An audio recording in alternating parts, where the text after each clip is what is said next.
extremamente irritáveis e belicosos. E também que, a simples aproximação de Marte, recrudescem as irritações da natureza, com certa agressividade psíquica, facilitando a predominância de acontecimentos funestos. Ramatiz, realmente, toda vez que Marte se avizinha da Terra, exacerba-se o teor magnético terrestre de natureza inferior, e a aura do vosso orbe se condensa em afogueada ebulição astral. O vosso psiquismo se excita, as paixões inferiores se exaltam ou alvoroçam e manifesta-se maior número de deprimências resultantes dos impulsos humanos. Constata-se que os próprios animais, por vezes, tornam-se inquietos, auscultam a atmosfera e como que pressentem a carga tóxica psíquica, que se expande e se comprime contra o solo. Predominam as vibrações impulsivas, em face desse invisível lençol magnético, que se adensa e cobre a superfície terrena. É um magnetismo deteriorado que provoca perturbações emotivas no psiquismo humano. Pergunta: poderia, então, esclarecer, sendo Marte um planeta muito mais espiritualizado do que a Terra, porque, ao aproximar-se do nosso orbe, a sua aura psicomagnética lhe causa essas reações de um magnetismo nocivo e deprimente? Ramatiz: não é a natureza de Marte que causa essas vibrações maléficas, pois o fenômeno é inverso. É a Terra que recebe, de retorno, todo o magnetismo deletério de suas emanações mentais deprimentes, ainda mais irritadas, em face das reações poderosas dos refratores marcianos. Recebeis, de volta, inapelavelmente, o agressivo e belicoso presente de grego que pretendias oferecer à humanidade marciana, nessa hora de maior aproximação planetária.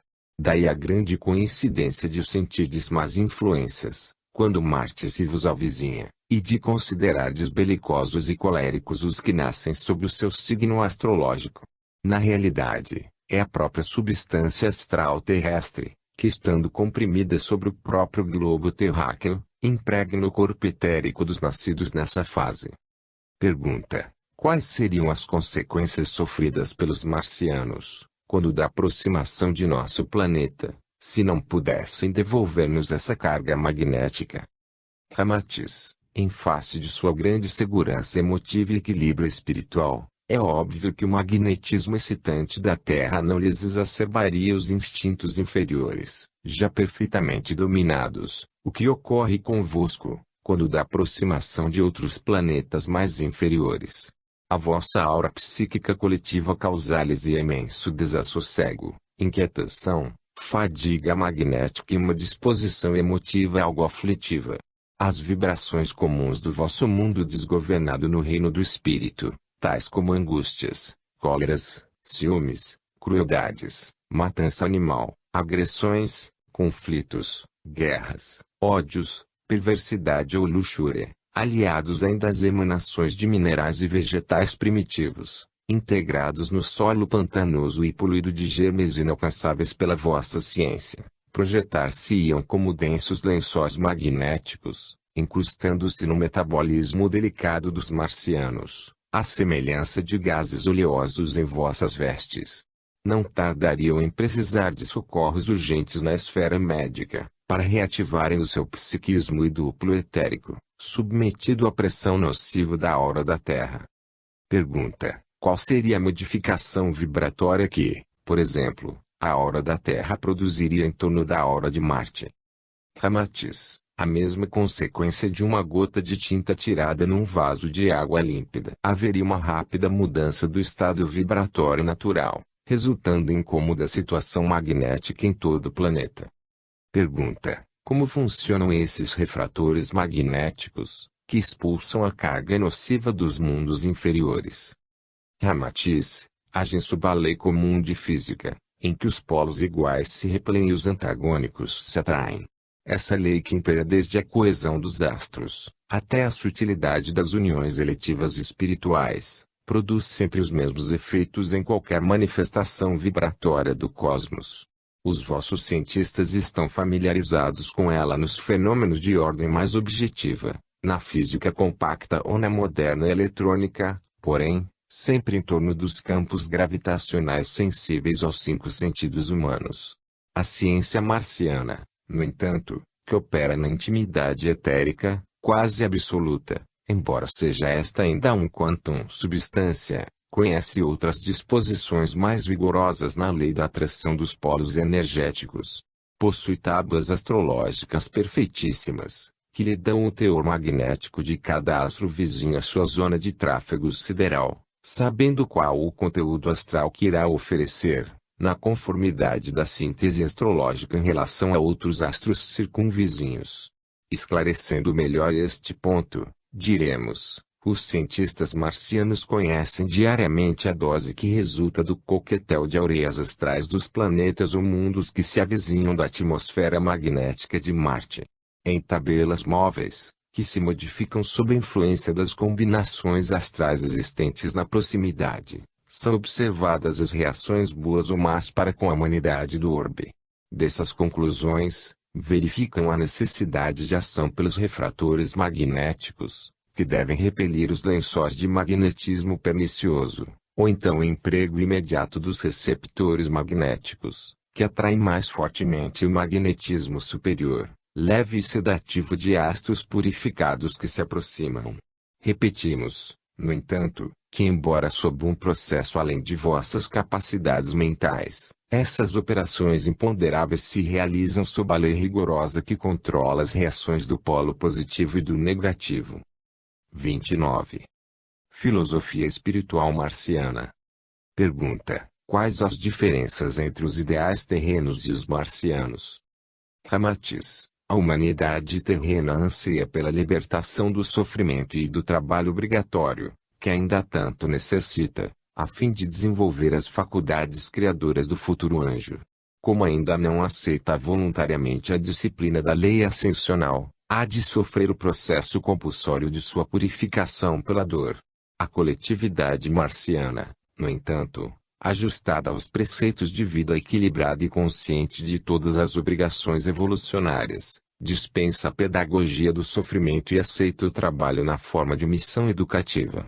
O seu ideal, pois, é desenvolver as faculdades criadoras do espírito, a fim de usufruir a divina missão de procurador do Pai.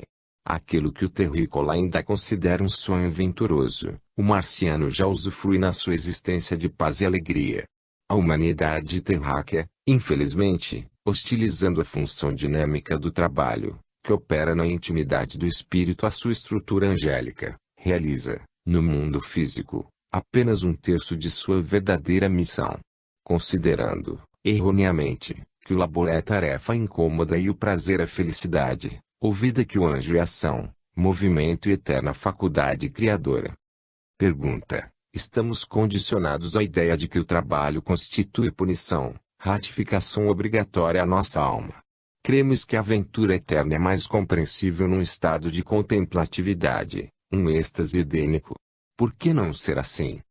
Ramatiz: seria incompatível com a sabedoria divina que Deus houvesse constituído a aventura eterna, numa espécie de cinematógrafo, destinado à sua plateia de anjos ociosos, que de asas abertas, no espaço, vivessem eternamente contemplando a projeção dos mundos rodopiantes na tela do cosmos. E nessa postura de inércia contemplativa através do tempo infinito, se resumiria a felicidade celestial. Ora, o reino de Deus está em vós, eu e meu Pai somos um só, o homem foi feito à imagem de Deus. São conceitos que exprimem com bastante clareza o mistério oculto da verdadeira vida do espírito. O trabalho é, pois, o fundamento, a lei através da qual se apura, refina e expande a consciência do espírito, movimento, ação e dinamismo com sentido construtivo em todos os planos do universo. Eis a vida. Pergunta: como os marcianos se identificam, conscientemente, com esse modo de aceitar as tarefas prosaicas do trabalho? Ramatiz: subjetivamente atendem eles a este imperativo comum a todos: realiza o teu trabalho com a máxima perfeição, para não teres que repeti-lo. Eles sabem que terão de refazer, compulsoriamente, todas as operações ascensionais, que não forem cumpridas espontaneamente.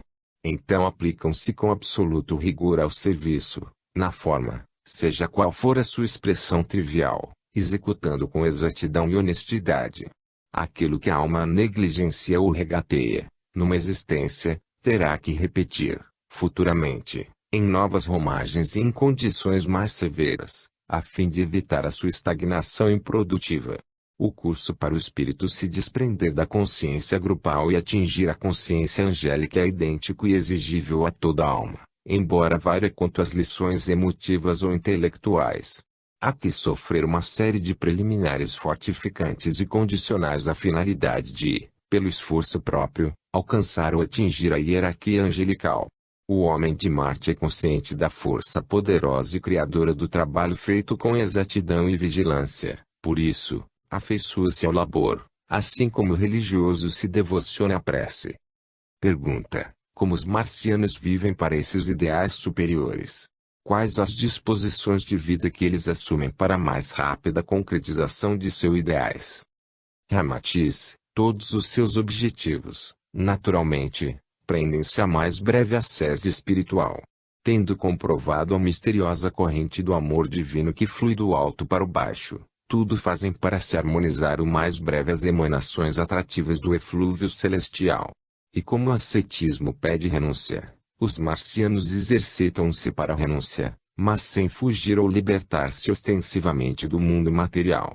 Renunciam em si mesmos aos valores do mundo, mas não abdicam aos princípios educativos da vida, em suas operações dinâmicas no intercâmbio coletivo. E como Deus e a luz sempre vencem os impulsos deformados do mundo inferior, pois o bem é amor, é força criadora, eles antegozam sempre a sua vitória nos objetivos superiores, porque os sabem certos e realizáveis. Os terrícolas, no entanto, vivendo em confusão, na escolha de seus ideais, na terrível versatilidade da dúvida e da crença, do certo e do errado, do sádio e do enfermo, lançam-se a esmo pelos caminhos dolorosos do mundo, vivendo prazeres ínfimos por conta de uma suposta aventura. Pergunta: os marcianos prevalecem-se muito da prece, para mais breve encontro de seus ideais divinos? Ramatiz: a prece, em sua verdadeira essência, é um esforço que a alma empreende para elevar-se vibratoriamente às correntes superiores.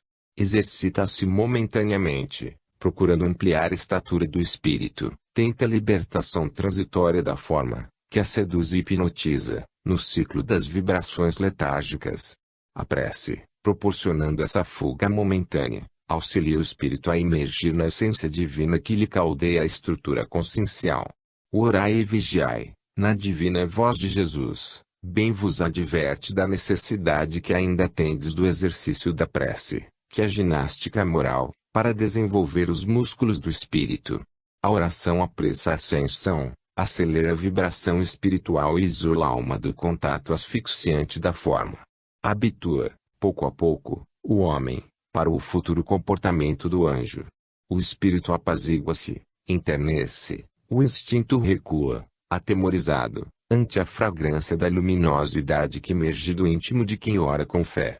O próprio fascínio ora, caído de joelhos, na oração de agudo arrependimento, desprende faulas santificantes do espírito, e mais tarde, abrasado em incêndio de amor, se transformará em anjo potencial, porque seus atos, ideias e conduta formam um estado quase permanente de oração. Na realidade, eles, nessas atitudes, são a prece viva. Ante a predominância dos estados inferiores como sejam a maledicência, a calúnia, a obscenidade, irritação, inveja, ciúmes, vaidades, indiferença ao sofrimento alheio, que são comuns aos terrícolas, faz-se necessária maior soma de preces, para a alma reajustar-se, momentaneamente, à vibração superior. Esse auxílio, esse recurso ao socorro divino, é menos necessário ao cidadão marciano porque ele, vivendo obediente à lei divina, pode, relativamente, prescindir da advertência do orar e vigiar para não cair em tentação. O ideal superior, constantemente vivido, opera na intimidade do espírito marciano, sustentando em nível angélico. O instinto agressivo e rude da forma é vencido, implacavelmente, pelo estado permanente e natural das orações vivas, concretizadas nos próprios atos da sua vida. Pergunta: podemos conjeturar, em Marte, a presença de um Jesus Cristo, como ocorreu na Terra. Ramatiz, em todos os orbes, em épocas messiânicas, entidades como Jesus de Nazaré encarnam o Verbo Divino, tornam-se ungidos do Pai, representando divinos condensadores de luz e que nutrem, de mais perto, os mundos materiais, no sentido de sua sese espiritual. E Jesus, a quem o Pai confiou o governo do vosso planeta, anjo planetário que encarnou a figura de Jesus de Nazaré, filho de José e Maria, é a mais sublime e inconfundível mensagem do Criador dispensada à Terra. Ele foi o mais íntegro dos medianeiros divinos entre todos os precursores da verdade. Manteve-se impoluto sob o mais intenso assédio das forças das trevas, as quais tentaram perturbá-lo quando, no vosso meio, assumiu a configuração humana. Ao atingir a idade de 30 anos sentiu em si a plenitude do espírito que transcende a forma e se extravasa em um oceano de luz. Tornou-se, pois, o ungido na mais indescritível apoteose da luz cósmica do Onipotente. Pergunta: foi Jesus de Nazaré, entre nós, o único intermediário da paz plena de Deus? Ramatiz: se assim fora, o vosso mundo só teria apresentado esforços santificados depois de Jesus. No entanto, Krishna, Antúlio, Confúcio, Rama, Hermes e principalmente Buda, revelaram estados crísticos, demonstrando, no preparo do advento de Jesus, serem canais de luz daquele que foi o mais perfeito intérprete e inconfundível portador dessa luz divina. Pergunta: como os marcianos fazem ideia de Deus? Ramatiz: eles não fazem ideia de Deus, eles sentem mais expansividade divina do que sentis na Terra. Deus é a eterna realidade, o absoluto Criador incriado e que não pode ser definido pelo homem, que é apenas um produto, um nascido na criação. O finito não pode descrever o infinito, as criaturas são imanentes ao Pai, mas não o conhecem, porque não podem abrangê-lo em sua manifestação infinita. Os marcianos, mais sensíveis à divindade, sentem-no em maior porção, porque também penetram mais profundamente no mundo das causas. Revelam mais sensibilidade no seu psiquismo indagativo, o que não podemos vos enunciar pela via intelectual. Não podereis conhecer o perfume da rosa, pela simples descrição intelectual, mas o sabereis avaliar, só após a experimentação pelo sentido olfativo. É a experiência íntima e pessoal, que poderá dar-vos maior sensação de Deus, assim como sucede com os marcianos, cujo sentir profundo os coloca uníssonos às pulsações mais reais do Pai. Pergunta: como eles pressentem, além de nós, a existência divina? Porventura são portadores de faculdades especiais, que os terrícolas não possuem. Ramatiz: vós sois almas imanentes na mesma essência que é o Criador, pois ele vibra e palpita na vossa intuição psíquica. Cada alma é uma pulsação da alma total e Deus está, pois, permanentemente vibrátil na sensação dessa alma. Na vossa consciência sentis Deus, a sua voz imaterial e silenciosa cresce, uníssona, tanto quanto vos libertais das contingências ou recalques grosseiros dos mundos de formas. O auscultamento interior vos aumenta a sensação do eterno na consciência, abrange-vos e transborda, arrasta-vos para o mistério, para o ignoto, mas pressentis que esse é o verdadeiro caminho para sentirdes o divino. Se não fora a hipnose sedutora da matéria, sentiríeis facilmente a plenitude da voz do Eu Sou. E Deus vos seria mais compreensível, independente das fórmulas dos credos, seitas, doutrinas ou filosofias que tentam explicá-lo por configurações exteriores. Os que não sentiram o Pai em si mesmos, não vos poderão transmitir a experiência que não viveram. No silêncio augusto da alma, no abandono indagativo a essa sensação de plenitude que vos toma consciência sensibilizada, podereis sentir esse algo indescritível, inconfigurável e limitado, porém, existente, poderoso e potencialmente justo. Não podereis medi-lo no espaço e no tempo, mas Deus é sempre contemporâneo convosco. Dispensando os atributos precários da forma, os marcianos entregam-se confiantes a essa voz silenciosa Deus superior, deixam-se levar por ela aos recônditos dos mistérios que ultrapassam as fronteiras do sensorial pobre da carne. Vivem em si mesmos a experiência divina, Elevam-se ao Pai pelos caminhos silenciosos da procura interna e sabem que ele aumenta em profundidade e extensão, na consciência da criatura, tanto quanto esta se exercita em ir ao seu encontro. A humanidade de Marte prefere a segurança da intuição, que é expansiva, penetrante e incondicional, em vez das diretrizes conceptuais da ciência humana, que pretende autopsiar a divindade, no mármore frio da dúvida e da incerteza. Pergunta: os marcianos concebem a gênese do seu orbe, nas mesmas condições das teorias esposadas na Terra? Ramatiz: eles não alimentam muitas preocupações pela formação da sua morada física, transitória, preferindo melhor compreendê-la em liberdade, nos planos espirituais, em que é mais fácil a verificação exata do histórico dos mundos. Consideram o seu orbe a feição de um banco escolar, no qual se exercitam para a alfabetização celestial. Importa-lhes conhecer, bem antes, os objetivos espirituais elaborados pela mente suprema. Imensamente interessados na mais breve libertação dos mundos de formas, consideram questão de sumenos importância a tessitura material que reveste as experimentações da alma. Pergunta: qual o seu principal objetivo na vida física? Ramatiz: a posse da consciência espiritual, o esforço contínuo dentro do conhece-te a ti mesmo e conhecerás Deus. Os marcianos vivem nos mundos materiais, visando exclusivamente encontrar a razão da vida universal. Sabem que a resolução do mistério divino está oculta em suas próprias entranhas espirituais, pois o homem foi feito à imagem de Deus e o reino de Deus está no homem. Objetivam a libertação absoluta dentro da matéria, mas sem fugir da matéria, procuram compreendê-la e dominá-la, tê-la como escrava e não senhora. Torná-la substância plástica à vontade do pensamento criador, em vez de força instintiva aprisionando o espírito. Pergunta: não é dever da alma conhecer toda a estrutura dos mundos que habita? Porque há certo desinteresse em saber se a gênese do seu orbe, se disto surge a verdade futura. Ramatiz: não há desinteresse absoluto dos marcianos pela gênese do seu planeta ou sistema solar, mas evitam afligir-se, porque conhecem os meios pelos quais hão de conhecer a verdade exata.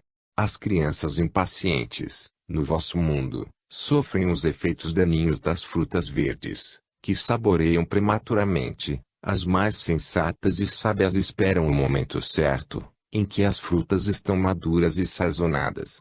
Procurais a causa operando nos efeitos, enquanto eles estudam a lei única que é a origem exata dos fatos.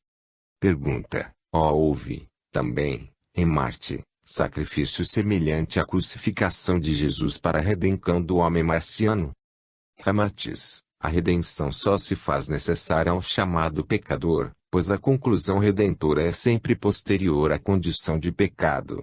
Como a humanidade marciana evoluiu pacificamente, sem incorrer em infrações graves contra os ditames da lei divina, dispensou, também, o holocausto de um redentor para sua salvação espiritual.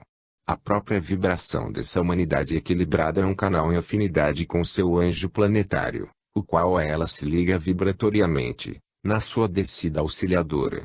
O esponsalício divino, então, se faz em campo vibratório mais alto. Nessa incorporação de luz, que dificilmente poderíeis entender, a humanidade de Marte adquire maior cota de verdade. Pergunta: considerando um espírito símile de Jesus, que se manifesta na forma humana, de Marte, qual é a sua mensagem espiritual e como interpretam? Ramatiz: é óbvio que em Marte nunca se formou um clima psicológico, capaz de favorecer uma tragédia como a do Gólgota, quando crucificaram o divino Cordeiro planetário.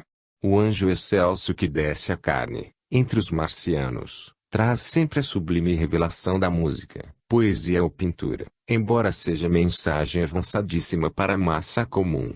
Mas não hostilizam nem o ironizam, aceitam a mensagem prematura, com o respeito e a confiança que manifestam a todas as revelações do mais alto. O advento de cada instrutor, em Marte, unifica ainda mais a sua humanidade e aproxima afetuosamente, reduzindo os conceitos e as interpretações religiosas à parte. Infelizmente, no vosso mundo, ainda continuais a semear a divisão e o ódio em nome de Jesus, o magnânimo orientador e unificador. Pergunta: em nosso mundo, o principal fundamento da passagem de Jesus é o seu amoroso Evangelho. Em Marte, qual é a revelação que persiste dos seus Messias? Ramatiz: o Evangelho da Terra é o verbo crístico curando as chagas e redimindo a maldade. Em Marte, é o estro cósmico revelando a música das esferas. O primeiro é o medicamento trazido para as almas doentes, produtos estilados à flor da terra, por falta de nutrição espiritual. A mensagem do Cristo para a humanidade marciana, já verticalizada em espírito, é a manifestação da poesia do cosmos, que perfumeia lenta. Fim.